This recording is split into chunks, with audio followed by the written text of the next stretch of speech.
It's a Friday in week 4. We're halfway through this quarter. We have 9 weeks in the quarter, but the ninth week has finals in it. So is it really a work week? I don't know how it's going to play out.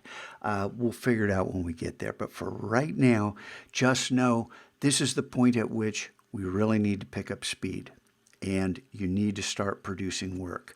So if it's a Friday, why am I showing you Thursday? Well, this video is where I show you how to sign up for Gravit. If you haven't signed up, sign up.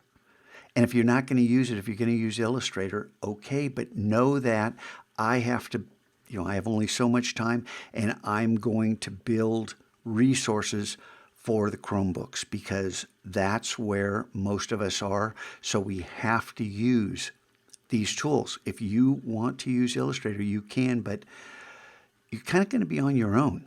And I want you to understand YouTube and Adobe site. There's tons of Illustrator resources. But for right now, Gravit. And what I'm going to start with is I'm going to make a tutorial and help you guys how to learn how to make a pattern. And you might notice repeating elements. You see this beach ball on an angle. Hey, the beach ball's on an angle. The beach ball is on a horizontal. The beach ball's on a vertical. This is the nature of a pattern. Elements repeat in different order. And of course, to hide that repetition somewhat, you can rotate this pattern, and but you still have those 4 axes of repetition. That's the nature of a pattern. This is a little too repetitious, so the demo I'm going to do is going to involve more images pulled from the libraries that ship with Gravit. And you see this little handle here. You see how it looks like it doesn't scroll very far. Well, if you change this to all and start pulling this handle gets shorter and shorter because these libraries keep loading, and there are more images here than you can count. So there are plenty of pre-builts, and using these resources at the beginning is completely fine. Eventually, we want to create art. We want to create original art. So eventually, we'll be using our own imagery, but that'll come. For right now, let's learn how to use the program using some of the tools that are there for us. And we'll move away from this rather quickly.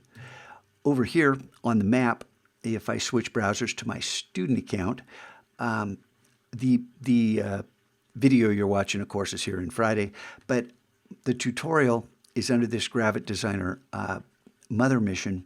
And once I take the under construction off, you'll find other missions here, including one that's called Pattern Demo or Pattern Tutorial or something like that.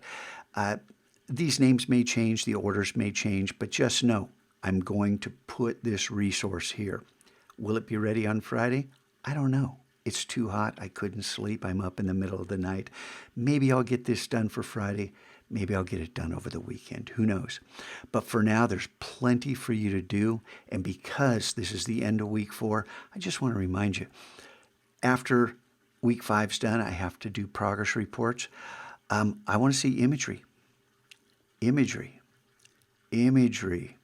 And of course, in the Creative Challenge, you are encouraged.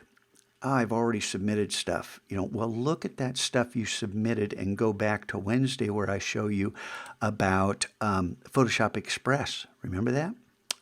Online photo editing and how to enhance and crop your images. Have you taken care of that? I want you to take some pride in your work. Presentation matters. And yes, this is all new, but I'm learning it too. I've never used Photoshop Express. I've never used Gravit. I'm working right along with you and trying to help you learn. So a lot more will follow. I just want to make sure you understand that your grade is entirely dependent upon your work. Try your best. Don't give up. Learn from your mistakes. Play by the rules. And one of the rules is, I'm telling you, I need imagery. And this is a tool that will help you produce some of it. Got it? Okay. There'll be more tutorials following next week. Teach you how to create things so you can satisfy some of these other image requirements using a digital tool.